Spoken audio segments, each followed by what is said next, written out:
प्राणों से प्यारे विद्यार्थियों, साथियों, आज हम चर्चा करेंगे अंतर्राष्ट्रीय राजनीति का आधुनिक उपागम या दृष्टिकोण। इसे व्यवहारवादी उपागम भी कहा जाता है। इसी के साथ में इसे वैज्ञानिक दृष्टिकोण या उपागम भी कहा जाता है। एग्जाम में किसी भी रूप में आपसे प्रश्न पूछा जाए तो इससे आपको परेशान होने की कतई आवश्यकता नहीं है। तो प्राणों से प्यारे विद्यार्थियों, आज हमारा लेक्चर नंबर 18 होगा, जिसमें जो टॉपिक का नाम है वो है आधुनिक उपागम। मैंने आपको पिछले लेक्चर में बता दिया था कि अंतर्राष्ट्रीय संबंधों को, अंतर्राष्ट्रीय राजनीति को, अंतर्राष्ट्रीय घटनाओं को समझने के लिए तथ्य और मूल्यों के आधार पर जब इसका वर्गीकरण किया जाता है तो मुख्यतया इसके दो पक्ष उभर कर सामने आते हैं। एक परंपरागत दृष्टिकोण, दूसरा आधुनिक दृष्टिकोण। परंपरागत दृष्टिकोण मैंने आपको समझा दिया है। आज हम चर्चा करेंगे आधुनिक दृष्टिकोण या आधुनिक उपागम की, जिसे कि व्यवहारवादी दृष्टिकोण भी कहा जाता है। मतलब जो आधुनिक उपागम है या आधुनिक दृष्टिकोण है या व्यवहारवादी दृष्टिकोण है या वैज्ञानिक दृष्टिकोण है, इसके अंतर्गत अध्ययन की जो इकाई है वह मानव के व्यवहार का अध्ययन है और मानव के ऐसे व्यवहार का अध्ययन है, मानव के ऐसे राजनीतिक व्यवहार का अध्ययन है जिसका पर्यवेक्षण किया जा सकता है, जिसका मापन किया जा सकता है, जिसका सत्यापन किया जा सकता है, या हम ये कहें कि इसके अंतर्गत ऐसे राजनीतिक व्यवहार का अध्ययन किया जाता है जिस व्यवहार में कुछ नियमितताएं होती हैं और उन नियमितताओं के आधार पर वास्तव में धीरे धीरे तथ्य एकत्रित करके तथ्यों को आधार सामग्री बनाकर विश्लेषण किया जाता है और विश्लेषण के आधार पर जो है सिद्धांतों का निर्माण किया जाता है, निर्णय लिए जाते हैं। तो आज का जो हमारा लेक्चर है किसके ऊपर है? आधुनिक उपागम। प्राणों से प्यारे विद्यार्थियों, सर्वप्रथम प्रतिदिन मैं जो एक लेक्चर मेरे यूट्यूब चैनल पर अपलोड करता हूं, उसकी जानकारी सूचना आपको प्राप्त हो सके, इसके लिए हमारे चैनल को सब्सक्राइब अवश्य कीजिएगा। आशा करता हूँ आपने सब्सक्राइब कर दिया होगा। Thank you very much, thank you very much. Dear students, ध्यान दें। सबसे पहले तो मैं आपको बता रहा हूँ कि कुछ विद्यार्थी हमें कहते हैं कि सर आप हमें PDF भी उपलब्ध कराइए। बेटा, ये जो मैं यहाँ पर नोट करता हूँ ये इसीलिए नोट करता हूँ कि आप अच्छे से अपने नोट्स बना सकें, कारण कि मैं एक एक सेंटेंस की व्याख्या करता हूँ जिससे कि आप अच्छे से समझ सकें। आप जो ये भेड़ चाल है, इस भेड़ चाल से दूर हटिएगा। मैंने YouTube चैनल बनाया है तो केवल दिखावे के रूप में नहीं बनाया है। मैंने 25 वर्ष तक जब महाविद्यालयों में पढ़ाया तो उसके आधार पर निष्कर्ष निकाला कि बच्चों को राजनीति विज्ञान उस रूप में नहीं पढ़ाया जाता जिस रूप में पढ़ाया जाना चाहिए।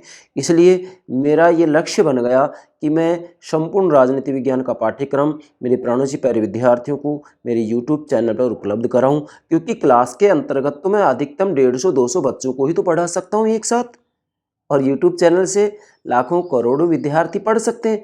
इसलिए मैं प्रतिदिन एक लेक्चर अपलोड करता हूं जिससे कि मेरे विद्यार्थियों को राजनीति विज्ञान समझ में आए। और मैंने आपको ये कह दिया है कि राजनीति विज्ञान का संपूर्ण पाठ्यक्रम, चाहे उसमें स्नातक स्तर की बात हो, स्नातकोत्तर स्तर की बात हो, या फिर कोई भी प्रतियोगिता परीक्षा हो, चाहे वह UGC नेट की एग्जाम हो, UPSC एग्जाम हो, कॉलेज लेक्चरर हो, स्कूल लेक्चरर हो, या फिर राजनीति विज्ञान से संबंधित कोई भी परीक्षा क्यों ना हो, बशर्ते कि उसमें राजनीति विज्ञान से संबंधित पाठ्यक्रम आता है, तो उस सब को ध्यान में रखते हुए मैं संपूर्ण पाठ्यक्रम मेरे YouTube चैनल पर मेरे प्राणों से प्यारे विद्यार्थी को उपलब्ध कराऊंगा, जिससे उन्हें इधर उधर भटकने की कतई आवश्यकता ना हो। और ये सत्य कहता हूं कि जो विद्यार्थी मेरे चैनल से जुड़ गया उसको अन्यत्र कहीं भी भटकने की कोई आवश्यकता नहीं है। चलिए विद्यार्थियों, ध्यान दें। अब मैंने यहाँ एक एक बात इस तरीके से नोट की है कि आप इस आधार पर इसे समझ जाएंगे तो अंतर्राष्ट्रीय राजनीति के अध्ययन का आधुनिक उपागम आसानी से समझ में आ जाएगा। चलिए बेटा, सबसे पहले लिखा है यहाँ मैंने अंतर्राष्ट्रीय संबंध के। देखो बीच बीच में कई बार मैं यहाँ क्या संक्षेप में लिख देता हूँ, क्योंकि इसमें हमारा लक्ष्य ये तो होता नहीं है कि बोर्डों को हम बिना मतलब भर दें, हम तो केवल संकेत रूप में यहाँ नोट करते हैं, फिर मैं उसकी पूरी व्याख्या कर देता हूँ। ऐसे मतलब अंतर्राष्ट्रीय संबंध के अध्ययन के उपागमों को मुख्यतः दो भागों में बांटा जाता है।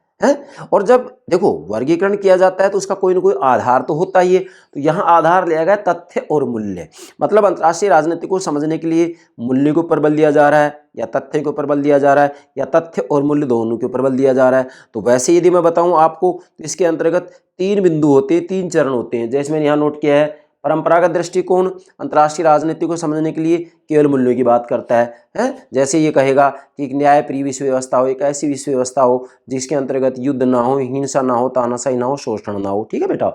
व्यवहारवादी जो उपागम है या आधुनिक उपागम है वो अंतर्राष्ट्रीय राजनीति को समझने के लिए केवल तथ्यों की बात करेगा। मतलब ये तथ्य एकत्रित करेंगे, तथ्य एकत्रित कर करके तथ्यों को आधार सामग्री बनाएंगे और उस आधार सामग्री के आधार पर विश्लेषण करेंगे। विश्लेषण से सामान्यीकरण होगा, सामान्यीकरण से सिद्धांतों का निर्माण किया जाएगा और सिद्धांतों से अंतर्राष्ट्रीय राजनीति को समझने का प्रयास किया जाएगा। तो मतलब परंपरागत दृष्टिकोण केवल मूल्यों की बात करता है, व्यवहारवादी केवल तथ्यों की बात करते हैं, और उत्तर व्यवहारवादी जो दृष्टिकोण या उपागम है वो ये कहेगा कि अंतर्राष्ट्रीय राजनीति के अंतर्गत वास्तविक रूप में तथ्य और मूल्य दोनों का प्रयोग किया जाए। मतलब अंतर्राष्ट्रीय राजनीति को यदि अच्छे से समझना है तो तथ्य और मूल्य दोनों के आधार पर ही समझा जा सकता है। इसलिए उत्तर व्यवहारवादी तथ्य और मूल्य दोनों का समन्वय कर देते हैं। तो एक प्रकार से हम कहेंगे चाहे राजनीति विज्ञान हो चाहे अंतर्राष्ट्रीय राजनीति हो, तो राजनीति विज्ञान अंतर्राष्ट्रीय राजनीति को यदि हम इस आधार पर समझें तो इनमें से परंपरागत दृष्टिकोण वाद बन जाता है, व्यवहारवाद प्रतिवाद बन जाता है और उत्तर व्यवहारवाद संवाद बन जाता है। मतलब कार्ल मार्क्स ने, जो कि वैज्ञानिक समाजवाद के जनक हैं, कार्ल मार्क्स ने जो द्वंद्वात्मक भौतिकवाद का सिद्धांत दिया है उसमें जो 3 चरण बताए, वाद प्रतिवाद और संवाद, तो वाद प्रतिवाद और संवाद ये तीनों के तीनों चरण ऐसे हैं, इन चरणों से आप किसी भी विषय का अध्ययन कर सकते हैं। तो यहाँ पर मैंने आपको बता दिया राजनीति विज्ञान का अध्ययन करेंगे तो राजनीति विज्ञान का वाद मतलब शुरुआत परंपरागत राजनीति विज्ञान है, प्रतिवाद व्यवहारवाद है और संवाद उत्तर व्यवहारवाद है। ठीक इसी प्रकार से अंतर्राष्ट्रीय राजनीति का वाद परंपरागत दृष्टिकोण है, प्रतिवाद व्यवहारवादी दृष्टिकोण है और संवाद उत्तर व्यवहारवादी दृष्टिकोण है। मतलब परंपरागत दृष्टिकोण में केवल मूल्यों का अध्ययन किया जाता है, व्यवहारवादी दृष्टिकोण में केवल तथ्यों का अध्ययन किया जाता है, उत्तर व्यवहारवादी तथ्य मूल्य दोनों का अध्ययन किया जाता है। ठीक है बेटा। अगर हम इसी आधार पर समझे तो मैं कहूँगा कि व्यवहारवाद परंपरागत दृष्टिकोण के प्रति असंतोष है या व्यवहारवाद परंपरागत राजनीति विज्ञान या परंपरागत अंतर्राष्ट्रीय राजनीति के प्रति असंतोष है। क्यों? क्योंकि परंपरागत दृष्टिकोण के आधार पर राजनीति विज्ञान को अंतर्राष्ट्रीय राजनीति को अच्छे से नहीं समझा जा रहा था। उसके बाद में व्यवहारवाद के अंतर्गत वैज्ञानिक पद्धति का प्रयोग किया गया, तथ्यों के आधार पर राजनीति को समझने का प्रयास किया गया। लेकिन व्यवहारवाद में भी कमी थी, व्यवहारवादी केवल तथ्य इकट्ठे करने में मशगूल हो रहे थे लेकिन विश्वव्यापी समस्याओं की तरफ इनका ध्यान नहीं था। इसलिए उत्तर व्यवहारवादी ने कहा कि व्यवहारवादी भले ही वैज्ञानिक पद्धति का प्रयोग करें, तथ्यों को एकत्रित करें, लेकिन इनके द्वारा जो शोध की जाए, जो अनुसंधान किया जाए उसकी कोई सार्थकता होनी चाहिए। तो इसका मतलब ये है उत्तर व्यवहारवादी ये कहते हैं कि विश्व के अंतर्गत जो विश्वव्यापी समस्याएं फैली हुई हैं जैसे कि पर्यावरण प्रदूषण है, जनसंख्या विस्फोट है, आतंकवाद जैसी समस्याएं, तो उनको दूर करने के संदर्भ में शोध होनी चाहिए। भले ही वैज्ञानिक पद्धति का प्रयोग करें, शोध करें, तथ्य एकत्रित करें, इनका कहना उत्तर व्यवहारवादियों का, हमें कोई आपत्ति नहीं है, लेकिन कम से कम उस शोध की सार्थकता होनी चाहिए। इसलिए उत्तर व्यवहारवादियों ने नारा क्या लगाया था? कर्म और प्रासंगिकता। कर्म मतलब शोध तो करें, प्रासंगिकता मतलब यह है कि विश्वव्यापी समस्याओं को दूर करने के संदर्भ में शोध होनी चाहिए। इसलिए उत्तर व्यवहारवाद का नारा क्या है? कर्म और प्रासंगिकता। इसे प्रासंगिकता का सिद्धांत भी कहते हैं। उत्तर व्यवहारवादी इसे प्रासंगिकता का सिद्धांत भी कहते हैं। ये बात आपको ध्यान में रखनी है बेटा। ये तीनों बिंदु यदि आप समझ जाते हैं डेफिनेटली परंपरागत उपागम, आधुनिक उपागम और उत्तर व्यवहारवादी दृष्टिकोण को समझने में आपको कोई दिक्कत नहीं आएगी। हालांकि मैं इन सब के ऊपर अलग से लेक्चर अपलोड कर रहा हूँ। परंपरागत दृष्टिकोण पर मैंने कल दिया है और आज व्यवहारवाद के ऊपर मैं अपलोड कर रहा हूँ। इसके बाद में तीसरा जो लेक्चर होगा उत्तर व्यवहारवाद के ऊपर होगा, तो इसमें आपको कोई परेशानी नहीं होनी चाहिए। चलिए बेटा, अंतर्राष्ट्रीय संबंधों के अध्ययन के उपागमों को मुख्यतः 2 भागों में बांटा जाता है। क्या क्या? परंपरागत और आधुनिक उपागम। जैसा कि मैंने नोट भी किया है, परंपरावादी उपागम इसके अंतर्गत क्या होगा बेटा? ये आदर्शी, कानूनी, औपचारिक, संस्थागत अध्ययन पर बल देते हैं। इनकी विधियां ऐतिहासिक और वर्णनात्मक रही, नोट करेंगे।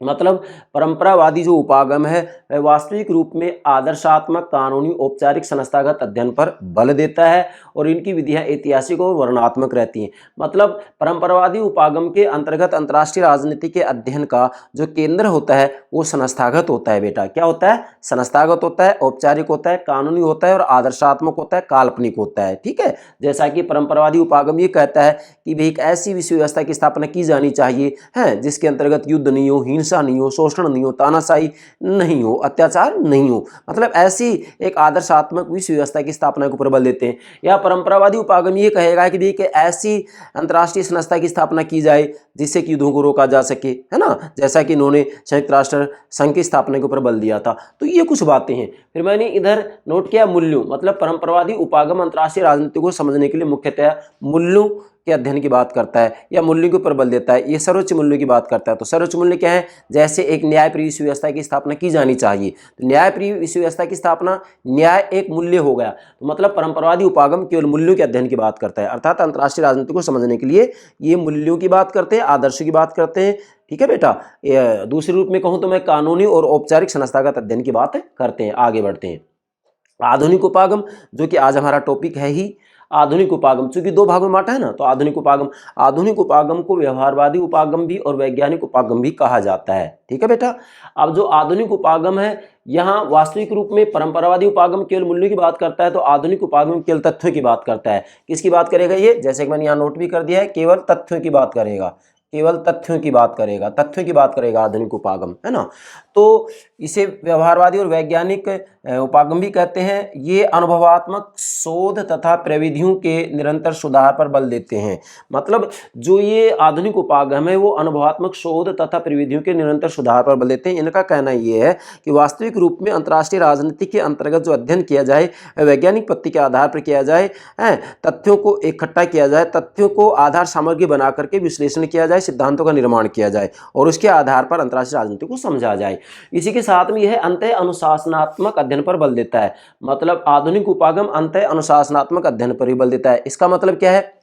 जैसे जब आप राजनीति विज्ञान का अध्ययन करेंगे तो वहां पर भी अंतः अनुशासनात्मक दृष्टिकोण या उपागम आता है। तो इसका मतलब क्या होता है कि जब एक विषय को अन्य विषयों की अवधारणाओं, तथ्यों, पद्धतियों के आधार पर समझा जाता है तो उसे अंतः अनुशासनात्मक दृष्टिकोण या उपागम या अध्ययन कहा जाता है। जैसे मान लीजिएगा राजनीति विज्ञान को समझने के लिए अन्य विषयों की अवधारणा का प्रयोग किया जाता है तो उसे अंतः अनुशासनात्मक उपागम कहा जाता है। जैसे हम कहेंगे कि राजनीतिक विकास, राजनीतिक आधुनिकीकरण, राजनीतिक समाजीकरण, तीन ही शब्दावली ले रहा हूं मैं। तो राजनीतिक विकास में राजनीतिक शब्द राजनीति विज्ञान का, विकास शब्द अर्थशास्त्र से लिया है। राजनीतिक समाजीकरण में राजनीतिक शब्द अपना है, मतलब राजनीतिक विज्ञान का है। समाजीकरण शब्द समाजशास्त्र से लिया है। राजनीतिक संस्कृति में संस्कृति शब्द समाजशास्त्र से लिया है, जबकि राजनीतिक शब्द राजनीति विज्ञान से है।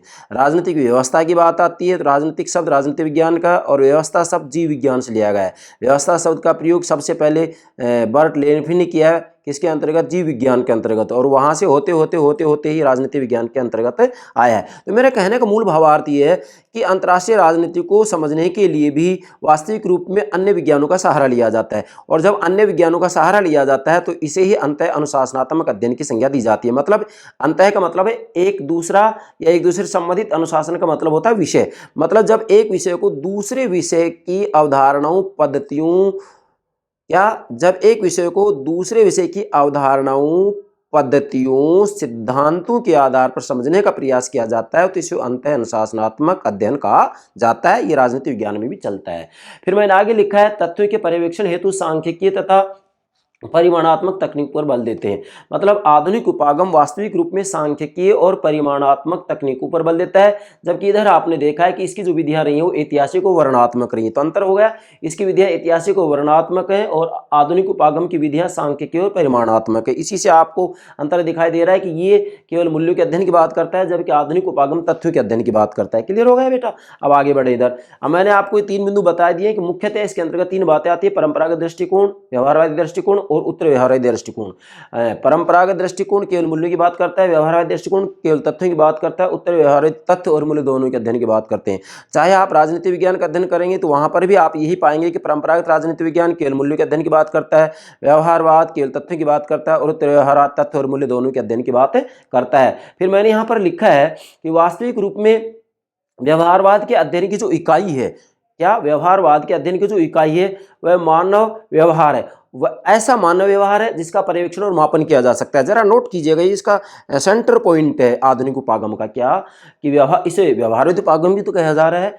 तो व्यवहारवाद के मतलब व्यवहारवाद अर्थात आधुनिक उपागम भी कह सकते हैं कि आधुनिक उपागम के मतलब व्यवहारवाद के अध्ययन की इकाई। नोट करें, व्यवहारवाद के अध्ययन की इकाई, व्यवहारवाद के अध्ययन की इकाई मानव व्यवहार का ऐसा अध्ययन है या इसके अध्ययन की इकाई मानव का व्यवहार है, मानव का व्यवहार है और ऐसे मानव व्यवहार का अध्ययन है जिसका पर्यवेक्षण और मापन किया जा सके।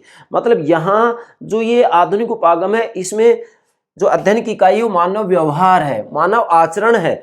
और परंपरावादी उपागम में वास्तव में अध्ययन की जो इकाई है वो संस्था है, संस्थागत अध्ययन है ये। और यहाँ संस्था में बैठने वाली व्यक्ति के व्यवहार का अध्ययन किया जाता है। कैसे?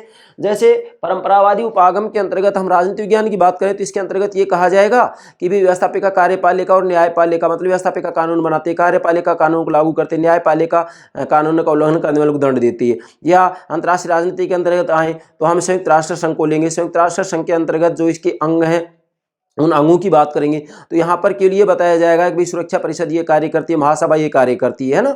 लेकिन यहाँ जो व्यवहारवादी उपागम वो ये बताया गया कि उन संस्थाओं में बैठने वाले व्यक्ति वास्तव में वो काम करते हैं या नहीं करते हैं। तो यहाँ पर तो मानव व्यवहार का अध्ययन किया जाएगा और मानव व्यवहार का अध्ययन इस रूप में किया जाएगा जिससे कि उसका पर्यवेक्षण और मापन किया जा सके। तो फिर से बोल रहा हूँ मैं, व्यवहारवाद के अध्ययन की इकाई मानव व्यवहार है और मानव व्यवहार का जो अध्ययन है वह ऐसा अध्ययन है जिसका पर्यवेक्षण और मापन किया जा सके। अब आगे बढ़ते हैं, हम यहाँ से शुरू करते हैं आधुनिक उपागम। अब जरा गौर कीजिएगा, सबसे पहले तो ये समझना है कि सेकंड वर्ल्ड वॉर के बाद मतलब द्वितीय विश्व युद्ध के बाद व्यवहारवादी क्रांति की शुरुआत होती है। क्या बेटा? दूसरे विश्व युद्ध के बाद व्यवहारवादी क्रांति की शुरुआत होती है। मतलब दूसरे विश्व युद्ध के बाद में वास्तविक रूप में व्यवहारवाद का प्रारंभ होता है, श्री गणेश होता है। इस समय विशेषकर ये बल दिया गया कि भी जब तक मानव के व्यवहार को नहीं समझा जाएगा तब तक ना तो राजनीति को समझा जाएगा ना अंतर्राष्ट्रीय राजनीति को समझा जाएगा।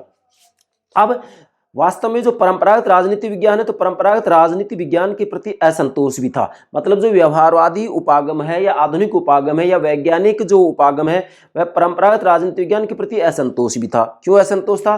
क्योंकि परंपरागत राजनीति विज्ञान राजनीति को केवल मूल्यों के आधार पर समझ रहा था और राजनीति को केवल मूल्यों के आधार पर, कल्पना के आधार पर, आदर्शों के आधार पर नहीं समझा जा सकता। इसलिए जो व्यवहारवाद है इसके प्रति असंतोष था और इन्होंने ये कहा कि वास्तविक रूप में राजनीति को समझना है तो तथ्यों के आधार पर राजनीति को समझा जाए। इसलिए इस क्रांति के फलस्वरूप अधिकांश विद्वान नैतिक सिद्धांतों को त्याग कर, अब ध्यान दें, नैतिक सिद्धांतों को त्याग कर, क्योंकि परंपरागत राजनीति विज्ञान तो ये कहेगा कि भाई एक राजनेता को ईमानदार होना चाहिए, है शांत स्वभाव का होना चाहिए, उसे किसी भी रूप में घोटाला नहीं करना चाहिए।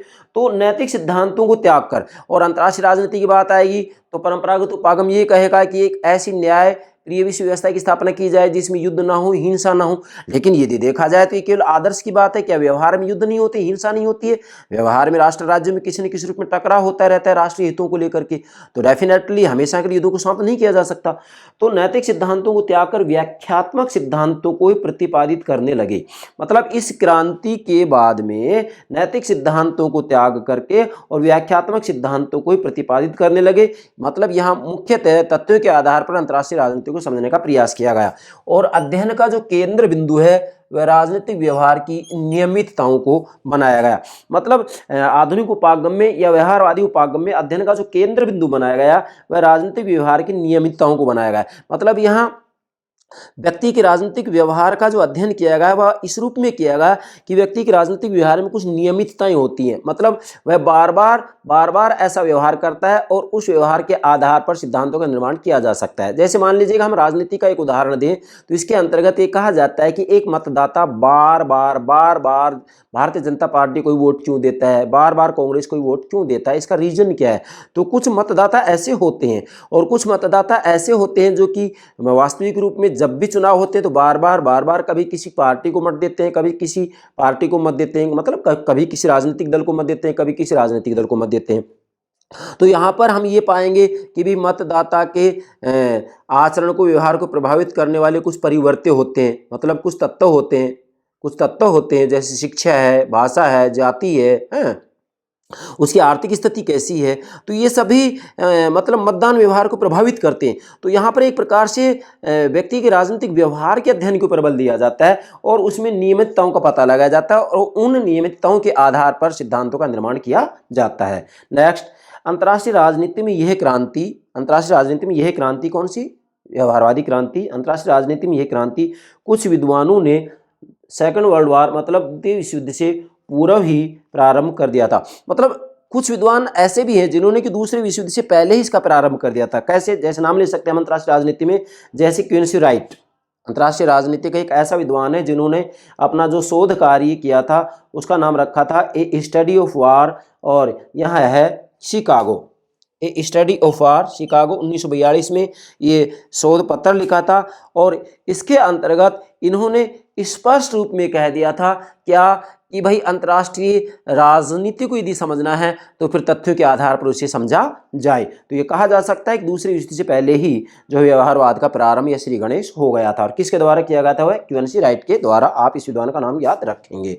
अब बेटा मैंने यहाँ लिखा है आलोचना, तो ये लास्ट में लेनी है। अब इधर आइए, अब ये जो व्यवहारवादी क्रांति है, व्यवहारवादी उपागम है, इसका लक्ष्य व्यवस्थित और अनुभववादी सिद्धांतों का निर्माण करना है जिससे कि अंतर्राष्ट्रीय राजनीति के स्वरूप को समझा जा सके। जरा गौर कीजिएगा, मतलब आधुनिक उपागम का, व्यवहारवादी उपागम का या वैज्ञानिक दृष्टिकोण का बेटा जो लक्ष्य है, लक्ष्य क्या है?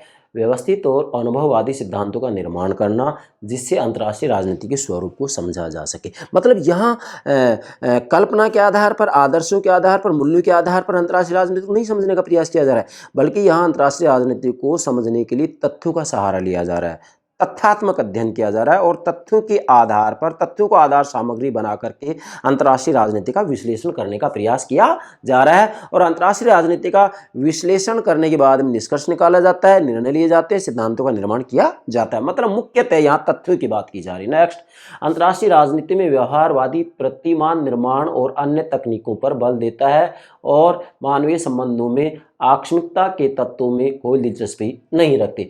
मतलब अंतर्राष्ट्रीय राजनीति के अंतर्गत वास्तव में जो व्यवहारवादी हैं वो व्यवहारवादी प्रतिमान निर्माण, मतलब यहाँ एक प्रकार से मैं कहूँगा कि मॉडल के निर्माण की बात की जाती है, प्रतिमान निर्माण की बात की जाती है और इसी के साथ में और अन्य तकनीकों पर बल देता है और मानवीय संबंधों में आकस्मिकता के तत्वों में कोई दिलचस्पी नहीं रखता है। मतलब यहाँ वास्तविक रूप में आदर्शात्मक बातों में इनकी कोई दिलचस्पी नहीं, कोई रुचि नहीं है। यहाँ तो केवल तथ्यों की बात की जाए, तथ्यों के आधार पर ही प्रतिमानों का, मॉडलों का निर्माण किया जाता है और उसके आधार पर अंतर्राष्ट्रीय राजनीति को समझने का प्रयास किया जाता है। जैसे कि अंतर्राष्ट्रीय राजनीति में आप देख सकते हैं संचार सिद्धांत है, मार्टिन ए कैप्लान का अंतर्राष्ट्रीय व्यवस्था का सिद्धांत है, खेल सिद्धांत है, दुनिया भर के सिद्धांत दिए गए। डेविड स्टन ने भी अपना राजनीति विज्ञान के अंतर्गत इनपुट आउटपुट मॉडल दिया है। संरचनात्मक प्रक्रियात्मक उपागम आमनिम पावेल ने दिया है। तो वास्तविक रूप में डेविड स्टन ने जो राजनीतिक व्यवस्था का प्रतिमान दिया है, ठीक इसी प्रकार से अंतर्राष्ट्रीय राजनीति के अंतर्गत मार्टिन ए कैप्लान ने अंतर्राष्ट्रीय व्यवस्था का सिद्धांत दिया है जिससे कि अंतर्राष्ट्रीय राजनीति को कुछ अंशों में समझा जा सकता है। यह बात सत्य है। ये उपागम क्लियर होने के बाद में, मतलब उत्तर व्यवहारवादी दृष्टिकोण समझाने के बाद में मैं मार्टिन ए कैप्लान के सिद्धांत की बात करूंगा और ये सिद्धांत जब आप समझेंगे तो आपको लगेगा कि वास्तव में अंतर्राष्ट्रीय राजनीति को समझना इतना कठिन नहीं है। ठीक है बेटा, तो आप यहाँ देख सकते हैं ऐसे कितने सिद्धांत दिए गए जिसकी चर्चा हम आगे करेंगे, एक एक करके सारे सिद्धांत मैं आपको समझा दूंगा। अगली बात आती है तथ्य। मतलब अंतर्राष्ट्रीय राजनीति को समझने के लिए जो व्यवहारवादी उपागम है या आधुनिक उपागम है, इसका कहना है कि अंतर्राष्ट्रीय राजनीति को तथ्यों के आधार पर समझा जाए। किसके आधार पर समझा जाए? तथ्यों के आधार पर। जबकि परंपरावादी उपागम कह रहा है कि भी अंतर्राष्ट्रीय राजनीति को आदर्शात्मक, कानूनी, औपचारिक और संस्थागत आधार पर समझा जाए, इसी के अध्ययन पर बल देता है। मतलब ये मूल्यों की बात करता है, ये तथ्य की बात करता है आधुनिक उपागम। तो इसका कहना है कि सबसे पहले तथ्य एकत्रित किए जाएं और तथ्य एकत्रित करने के बाद में आधार सामग्री बनाएं। किसको बनाएं? आधार सामग्री, तथ्यों को, मतलब तथ्यों को आधार सामग्री बना करके अंतर्राष्ट्रीय राजनीति का विश्लेषण किया जाए और अंतर्राष्ट्रीय राजनीति का विश्लेषण करने के बाद में निष्कर्ष निकाले और उन निष्कर्षों से फिर निर्णय लिया जाए। मैं इसको दूसरे रूप में कह सकता हूं कि सबसे पहले तथ्य इकट्ठे किए जाएं, तथ्य के आधार पर अवधारणाओं का निर्माण किया जाए और अवधारणाओं के निर्माण से सामान्यीकरण का निर्माण हो और सामान्यीकरण से सिद्धांतों का निर्माण किया जाए और सिद्धांतों से अंतर्राष्ट्रीय राजनीति को समझा जाए। मूल बात ये। तो अंतर्राष्ट्रीय राजनीति के अंतर्गत हमारा जो मूल लक्ष्य है वो क्या है? सामान्य सिद्धांत का निर्माण करने का, ऐसे सिद्धांत का निर्माण करना है जिससे कि अंतर्राष्ट्रीय राजनीति को अच्छे से समझा जा सके। भले ही राजनीति विज्ञान ही क्यों ना हो, राजनीति विज्ञान में भी हमारा लक्ष्य क्या है? एक सामान्य सिद्धांत का निर्माण करना है जिससे कि राजनीति विज्ञान को अच्छे से समझा जा सके। और मैं दावे के साथ कहता हूं कि राजनीति विज्ञान के अंतर्गत जो राजनीतिक विकास उपागम है, राजनीतिक विकास उपागम में ये क्षमता है कि भविष्य में यदि सामान्य सिद्धांत का निर्माण होगा तो राजनीतिक विकास उपागम के आधार पर ही होगा। राजनीतिक विकास उपागम क्या है ये मैंने अपलोड कर दिया है, आप लिस्ट में देख सकते हैं कहाँ, राजनीतिक सिद्धांत के अंतर्गत। नेक्स्ट, इसके लिए दो बातें आवश्यक हैं, मतलब जो ये अध्ययन किया जा रहा है तथ्यों के आधार पर जिसमें कि निष्कर्ष और निर्णय लिया जा रहा है, इसके लिए दो बातें आवश्यक हैं। नंबर एक, अनुसंधान का क्षेत्र छोटा हो ताकि तथ्यों का संकलन आसान हो। मतलब यहाँ जो रिसर्च की जाए, जो अनुसंधान किया जाए, जब तथ्य इकट्ठे किए जाएं तो उसका जो क्षेत्र होता है, जो एक प्रकार से मैं कहूँगा यहाँ पर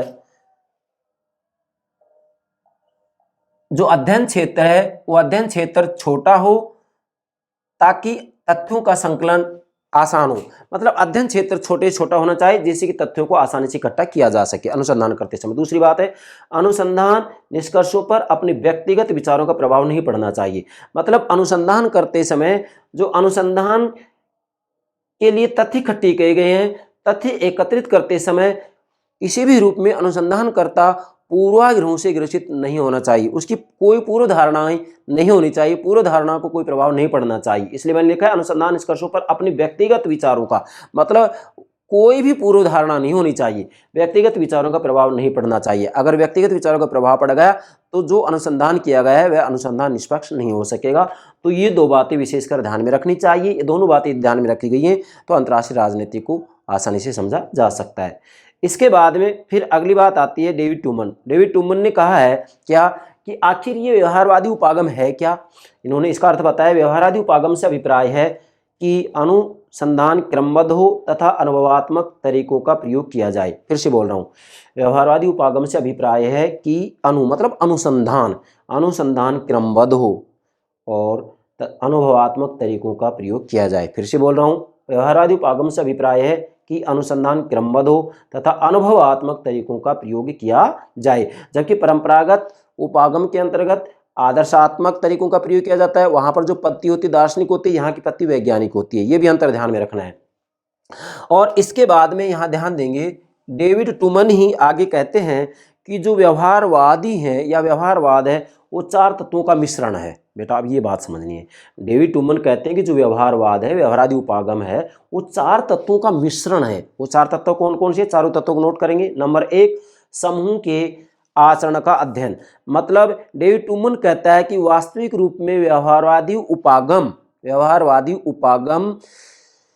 की अध्ययन की जो इकाई है वह संस्थागत न होकर समूह के आचरण का अध्ययन है। मतलब वह अध्ययन की इकाई मानव के व्यवहार का अध्ययन है। अध्ययन की इकाई मानव के व्यवहार का अध्ययन है, नंबर एक, पहला तत्व। दूसरा, अंतः अनुशासनात्मक अध्ययन पर बल। इसका दूसरा जो तत्व वह है अंतः अनुशासनात्मक अध्ययन पर बल।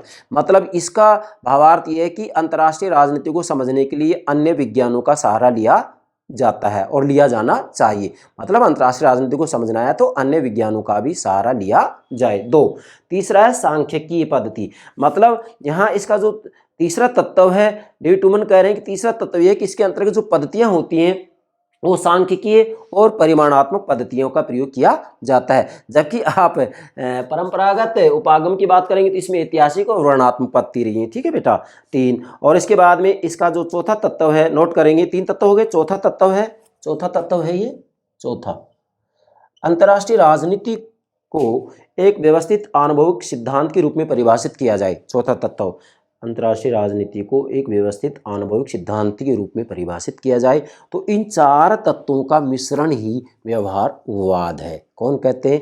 डेविड टूमैन। डेविड टूमैन। ठीक है बेटा। अब इसके बाद में आगे बढ़ते हैं। क्या? व्यवहारवाद के प्रमुख जो उपहार हैं, आधुनिक उपागम के जो प्रमुख उपहार हैं, वो उपहार क्या क्या है? वैज्ञानिक विधियां हैं, व्यवहारवादी दृष्टिकोण एवं मूल्य निरपेक्षवाद अंतर्राष्ट्रीय राजनीति द्वारा आत्मसात कर लिए गए हैं। मतलब व्यवहारवाद का जो प्रमुख योगदान रहा है, जिसे कि आज स्वीकार कर लिया गया है, वो क्या क्या है? एक तो वैज्ञानिक विधि है। भले ही व्यवहारवाद के बाद में उत्तर व्यवहारवादी आ जाते हैं, लेकिन उत्तर व्यवहारवादी वैज्ञानिक पद्धति का प्रयोग करते हैं। हालांकि इनका कहना है कि समाज के सर्वोच्च मूल्यों को छोड़ा नहीं जा सकता, मूल्यों को स्वीकार किया जाएगा, लेकिन वैज्ञानिक पद्धति को भी इन्होंने स्वीकार किया है। तो वैज्ञानिक विधि भी स्वीकार कर लिए इन्होंने, और इसी के साथ में व्यवहारवादी दृष्टिकोण एवं मूल्य निरपेक्षवाद अंतर्राष्ट्रीय राजनीति द्वारा आत्मसात कर लिए गए हैं। तो ये इसका मुख्य उपहार रहा है, योगदान रहा है, किसका? व्यवहारवाद का। अब बेटा इसके बाद में हम आगे बढ़ते हैं कि जो ये आधुनिक उपागम है, इसकी मुख्य कमियां क्या है, आलोचना क्या है। मैंने नोट किया है आलोचना। अब इधर आइए, अंतर्राष्ट्रीय राजनीति को समझने में जो ये आधुनिक उपागम या दृष्टिकोण है, इसकी क्या कमियां हैं, ध्यान दें। अंतर्राष्ट्रीय राजनीति, मैंने ऐरा लिखा है, मतलब अंतर्राष्ट्रीय राजनीति का अध्ययन पद्धति प्रधान और तकनीक प्रधान बनता जा रहा है। मतलब व्यवहारवादी उपागम का जो दुष्प्रभाव पड़ा है वो ये पड़ा है कि इसके कारण अंतर्राष्ट्रीय राजनीति का अध्ययन पद्धति प्रधान और तकनीक प्रधान बनता जा रहा है। मतलब पद्धति और तकनीक को प्रधानता दी जा रही है, लक्ष्य को प्रधानता नहीं दी जा रही है ना। तो ये इसकी सबसे महत्वपूर्ण कमी उभर कर सामने आती है। और इसके बाद में वास्तविक रूप में यहाँ एक विद्वान है माइकल हैंस ने इसी आधार पर इसे अति तथ्यवाद कहा है। फिर से बोल रहा हूँ, माइकल हैंस ने इसी आधार पर इसे अति तथ्यवाद कहा है। अति तथ्यवाद का मतलब क्या है कि ये वास्तविक रूप में केवल तथ्यों की बात करता है, केवल तथ्यों की बात करता है, तथ्यों के अध्ययन की बात करता है, इसलिए इसे अति तथ्यवाद कहा जाता है कि ये केवल तथ्यों के आधार पर अंतर्राष्ट्रीय राजनीति को समझने का प्रयास करता है। जबकि अंतर्राष्ट्रीय राजनीति को समझना है तो मूल्यों को भी साथ में लेना पड़ेगा। इसलिए व्यवहारवादी उपागम को अति तथ्यवाद की संज्ञा किसने दी है? माइकल हैंस ने। ये एग्जाम में अक्सर पूछा जाता है। ठीक है बेटा। नेक्स्ट है, वास्तविक रूप में अंतर्राष्ट्रीय राजनीति को समझने के लिए जो आधुनिक उपागम या व्यवहारवादी उपागम है, इसे ने जो तथ्यों के ऊपर बल दिया है, तथ्यों के ऊपर बल देने के कारण इसे तथ्य संग्रहालय की श्रेणी में रखा जाता है। मतलब आज ये तथ्य संग्रहालय की श्रेणी में आता जा रहा है, क्योंकि ये विशेषकर व्यवहारवादी उपागम विशेषकर तथ्यों के अध्ययन की बात करता है, इसलिए इसे अति तथ्यवाद कहा जा रहा है। किसने कहा है? ये माइकल हैंस ने। और अति तथ्यवाद कहा जा रहा है तो इसी आधार पर इसकी जो आलोचना की जाती है अगली वही की जाती है कि आज ये तथ्य संग्रहालय की श्रेणी में आता जा रहा है। मतलब व्यवहारवादी उपागम केवल तथ्य संग्रहालय की श्रेणी में आता जा रहा है, ये केवल तथ्यों को इकट्ठा करता जा रहा है, बाकी विश्वव्यापी समस्याओं को दूर करने में इसका कोई योगदान नहीं है। इसी कारण स्वयं व्यवहारवादियों को कुछ समय बाद में लगभग 1966 के अंतर्गत अंतर्राष्ट्रीय राजनीति की बात करें तो बुल नाम के विद्वान हैं, उन्होंने जो है स्पष्ट रूप में कह दिया कि व्यवहारवाद में कुछ कमियां हैं और उन कमियों को दूर करने के लिए अब हमें उत्तर व्यवहारवादी बनना पड़ेगा। जैसा कि स्वयं डेविड स्टर्न ने भी कहा था कि अब हमें उत्तर व्यवहारवादी बनना ही पड़ेगा। 1969 के अंतर्गत ये बात की थी डेविड स्टर्न ने, तो राजनीति विज्ञान के अंतर्गत। तो बेटा मूल जो इसकी आलोचना है वो यही है कि अंतर्राष्ट्रीय राजनीति को समझने में ये केवल तथ्यों के प्रयोग की बात करता है और केवल तथ्यों के आधार पर अंतर्राष्ट्रीय राजनीति को नहीं समझा जा सकता। इसी कारण इसे अति तथ्यवाद की संज्ञा दी जाती है। तो ये सामान्य रूप में सारी बातें नोट कर दी हैं। यहाँ पर किसी भी रूप में आपसे प्रश्न पूछा जा सकता है कि आधुनिक उपागम अंतर्राष्ट्रीय राजनीति का जब अध्ययन करता है तो उस समय उसकी जो प्रधानता होती है वो तकनीक पर होती है, पद्धति पर होती है, ये आपको ध्यान में रखना है। किसी भी रूप में विकल्प पूछा जा सकता है तो आपको ध्यान रखना है पद्धति प्रधान है और तकनीक प्रधान है। और माइकल हैंस ने इसे अति तथ्यवाद कहा है और इसी के साथ में आज ये तथ्य संग्रहालय की श्रेणी में आता जा रहा है। ये तीनों बातें नोट कीजिएगा, एग्जाम में किसी भी रूप में आपसे बातें पूछी जा सकती हैं। ये हो गया अंतर्राष्ट्रीय राजनीति को समझने का आधुनिक उपागम या दृष्टिकोण या व्यवहारवादी दृष्टिकोण या वैज्ञानिक दृष्टिकोण। मुझे पूरा विश्वास है आप अंतर्राष्ट्रीय राजनीति के आधुनिक उपागम को अच्छे से समझ गए होंगे। यस बेटा, okay, thank you very much.